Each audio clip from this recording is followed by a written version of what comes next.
السلام علیکم۔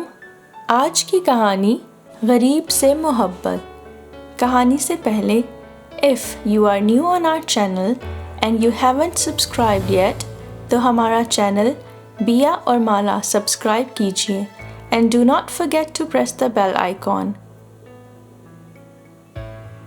مریم میرے بچپن کی دوست تھی۔ انکل نصیر ابو کے بزنس پارٹنر رہے تھے۔ بعد میں کاروبار علیحدہ کر لیا مگر حسن سلوک قائم رہا۔ مریم انکل نصیر کی اکلوتی بیٹی تھی اور ہمارے گھر پاس پاس تھے۔ انکل کی بہت بڑی دکان تھی اور یہ لوگ مالدار تھے، کسی شے کی کمی نہ تھی۔ مریم کو زندگی کی تمام سہولتیں حاصل تھیں۔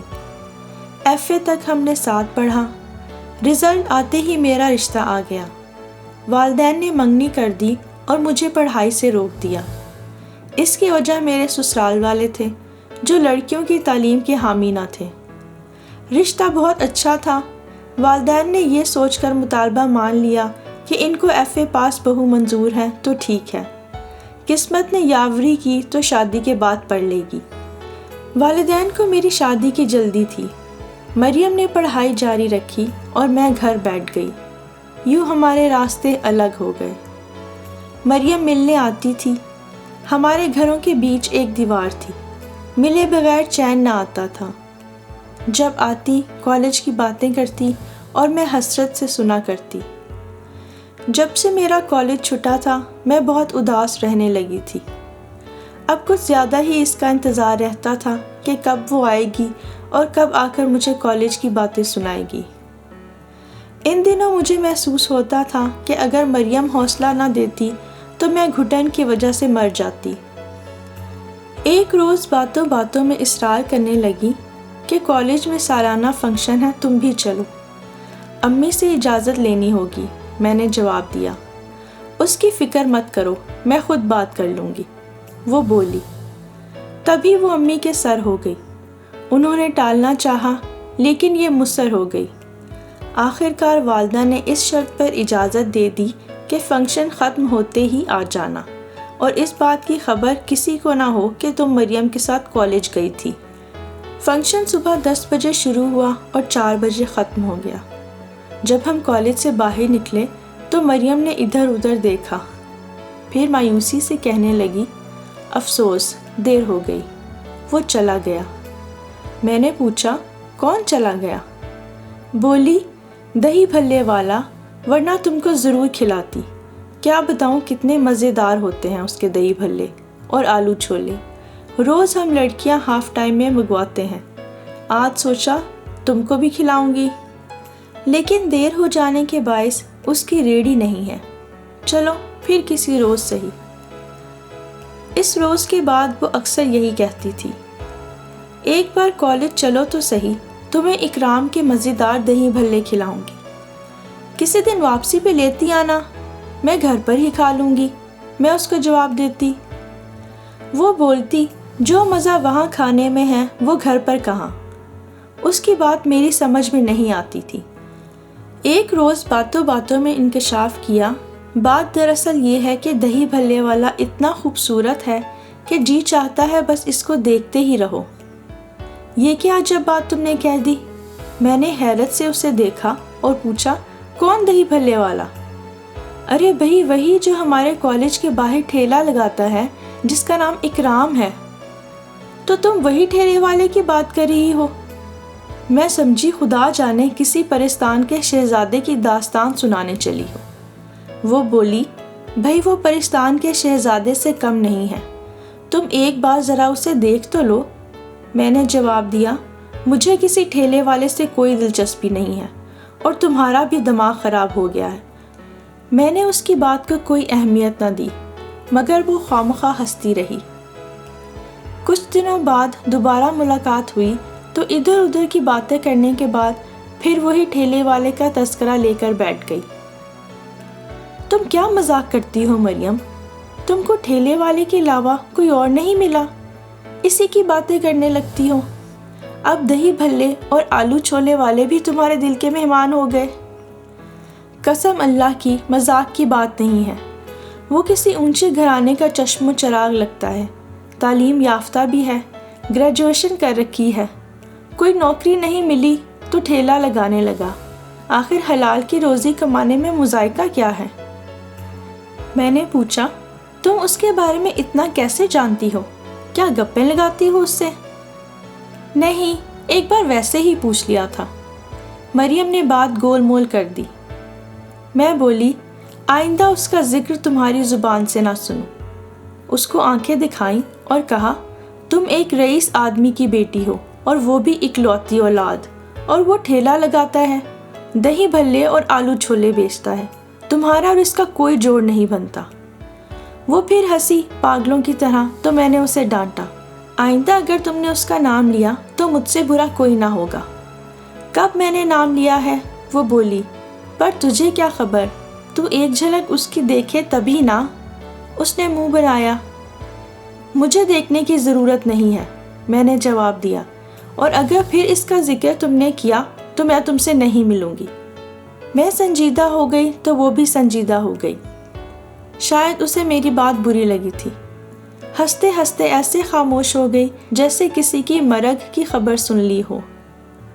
گمبھیر آواز میں بولی، دیکھو سرور، یہ مذاق نہیں ہے، بالکل مذاق نہیں ہے، یہ سچ ہے، حقیقت ہے میری دوست کہ وہ ٹھیلے والا میرے دل میں سما گیا ہے۔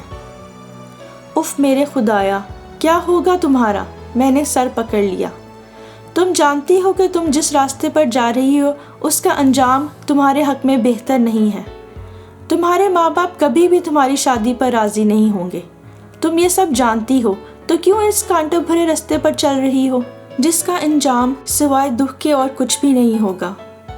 میرا اتنا کچھ کہنے پر وہ بغیر کچھ بولے اٹھی اور گھر چلی گئی۔ اس کے بعد 1 ماہ تک مجھ سے ملنے نہیں آئی۔ میں سخت پریشان اور مضطرب تھی، چاہتی تھی اس سے ملوں، اس کو مناؤں، سمجھاؤں، لیکن کچھ سمجھ نہ آتا تھا کہ کیسے بات کروں۔ جب بے چینی بڑھ گئی، صبر نہ ہو سکا تو میں خود ہی اس کے پاس چلی گئی۔ وہ معمول کے مطابق ملی۔ میں نے شکوہ کیا کہ اتنے دن کیوں نہیں آئی؟ وہ بولی، پرچے ہو رہے تھے، تم نے بھی تو خبر نہ لی۔ بغیر ناراضی کا اظہار کیے وہ مجھ سے باتیں کرنے لگی۔ تھوڑی دیر بعد اٹھ کر کمرے سے باہر جانے لگی تو میں نے پوچھا، کہاں جا رہی ہو؟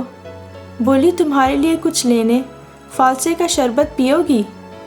میں کچھ نہیں پیوں گی، بس تم میرے پاس بیٹھو، میں تمہاری خیریت پوچھنے آئی ہوں۔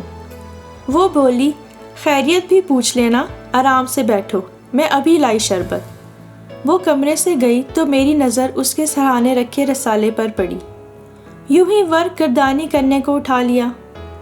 رسالے کے اندر ایک نہایت خوبرو نوجوان کی تصویر رکھی تھی۔ میں دیکھ کر حیرت زدہ رہ گئی۔ وہ واقعی خوبصورت اور کسی اچھے گھر کا چشم و چراغ لگتا تھا۔ مریم شربت لے کر آ گئی تو مجھے محویت کے ساتھ تصویر میں کھویا ہوا پایا۔ جھپٹ کر تصویر ہاتھ سے چھین لی۔ میں نے کہا، تو تم یہ رسالے میں چھپا کر اس کا دیدار کرتی رہتی ہو؟ ہاں، اکرام کا فوٹو ہے۔ کیا یہ وہی اکرام ہے، آلو چھولے والا؟ وہ بولی، ہاں۔ اف، توبہ ہے پاگل لڑکی۔ میں نے تصویر اس کے آگے سے پھینک دی۔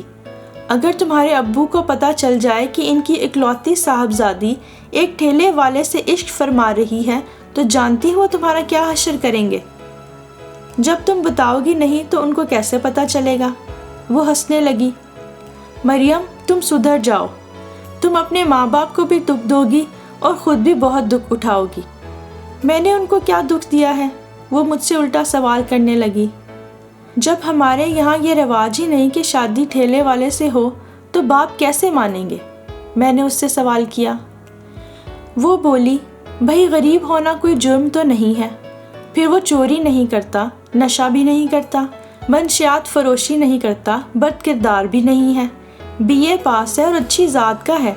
اگر وہ ٹھیلا لگا کر حلال روزی کما رہا ہے تو کیا وہ مجرم ہے؟ بتاؤ مجھے۔ ان کا اپنا ذاتی مکان ہے، اس کا باپ صوبے دار تھا، عزت تھی ان کی، ایک شہید باپ کا بیٹا ہے جس نے وطن پر جان قربان کی تھی، اور تم یہ کہتی ہو کہ رواج نہیں ہے کہ ہمارے ہاں ٹھیلے والوں سے ہمارے والدین بیٹی کی شادی کر دیں؟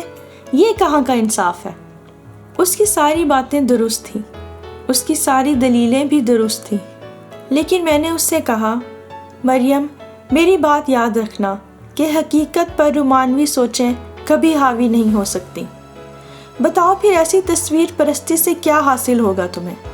یہ پاکستان ہے، یورپ یا امریکہ نہیں، جہاں کسی کام کو آڑ نہیں سمجھا جاتا، بس محنت کی قدر کرتے ہیں، محنت کا صلہ ملتا ہے اور محنت سے ہی عزت مل جاتی ہے۔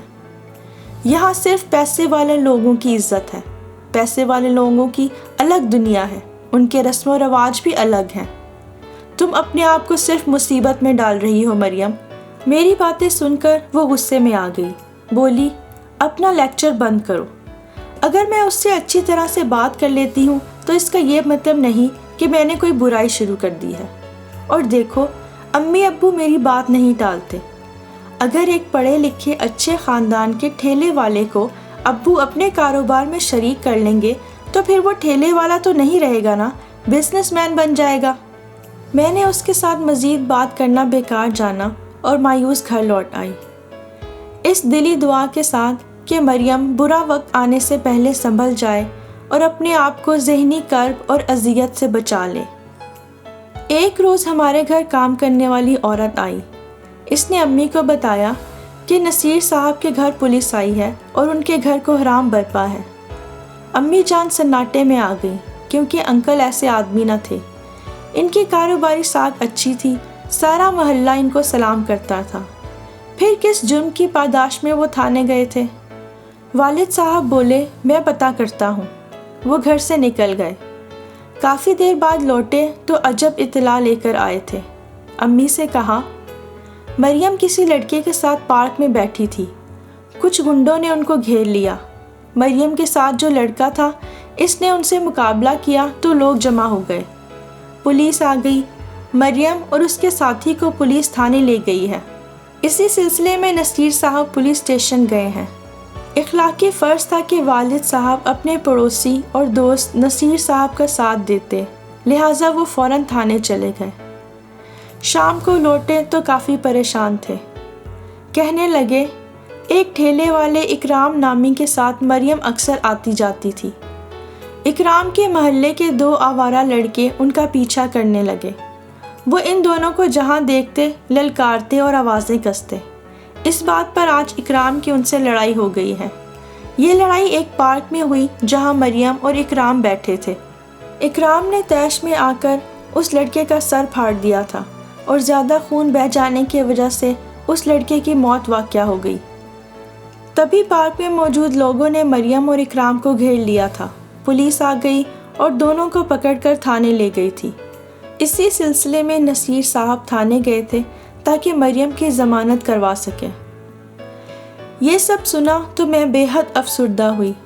سوچ کر ہی آنکھوں سے آنسو بہنے لگے کہ میری اتنی اچھی دوست اور بچپن کی سہیلی کے ساتھ ایسا منحوس واقعہ پیش آ گیا۔ انکل نصیر کی محلے میں بہت عزت تھی۔ جو لوگ ان کو دیکھتے تھے جھک کر تعظیم سے سلام کرتے تھے۔ اب وہی لوگ چہ مگویاں کر رہے تھے اور بھانت بھانت کی بولیاں بھی بول رہے تھے۔ بہت عرصے تک اس واقعے کے تذکرے ہر ایک کی زبان پر رہے۔ امی اور ابو نے مجھے مریم سے ملنے سے بالکل منع کر دیا۔